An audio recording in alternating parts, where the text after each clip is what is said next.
say to me Paris, I know exactly what the Eiffel Tower looks like, or if you say to me London, I can see St. Paul's Cathedral.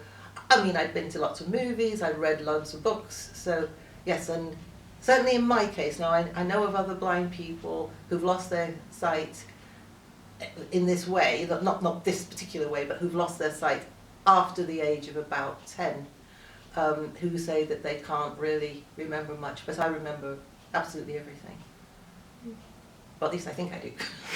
I couldn't prove it, but yeah, that's how I experience it, because I certainly haven't forgotten,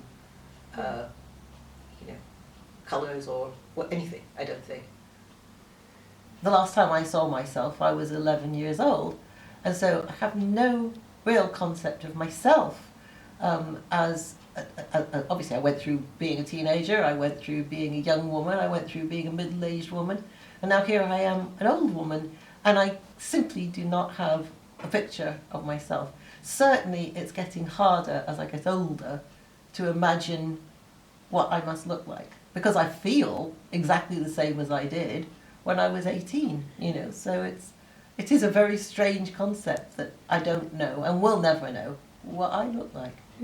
I'm quite sure that if I were to see people now that I might have known all my life, so my daughter, for example, who is 30 and I've never seen ever, I expect I'd be very, very shocked that she isn't how I picture her, but I do have a picture in my mind of who she is.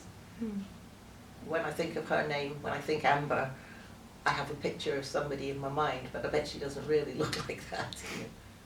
In my 20s and 30s, I did suffer from depression and adjustment problems and that sort of thing. And in my 40s, I was seeing a psychotherapist, sort of trying to deal with what I think were the effects of post-traumatic stress disorder. And I was saying, you know what, I'm just tired of this blindness. I don't want to do it anymore. And I wasn't threatening suicide or anything, but I was just moaning, really. And she said, I feel thwarted. I don't see how we can move forward because there's nothing to be done about this. And I was shocked, actually, at first, and I kind of wounded, because it felt like she was saying, you're just being difficult. But I came to realize that blindness is never going to go away. But I have been through a great deal in my life, lots of different things related to it and not, and relationship issues and things which were affected by it. And so I thought, well, I'm going to have to just stop focusing on my own stuff and find out what I can do to bring my life's experience into some kind of meaningful expression. So what I did, I enrolled in college and I trained as a psychotherapist.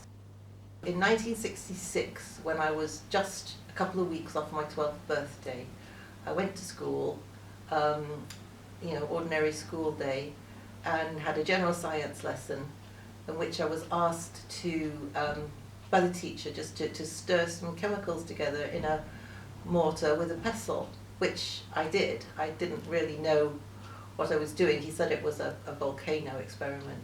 But I was leaning over the mortar with the pestle and just grinding these three powders together, actually, when actually all of a sudden, first of all, I saw this flash, and then what seemed like a really long time later, I heard this bang and was hit in the face with what amounted to molten volcano lava.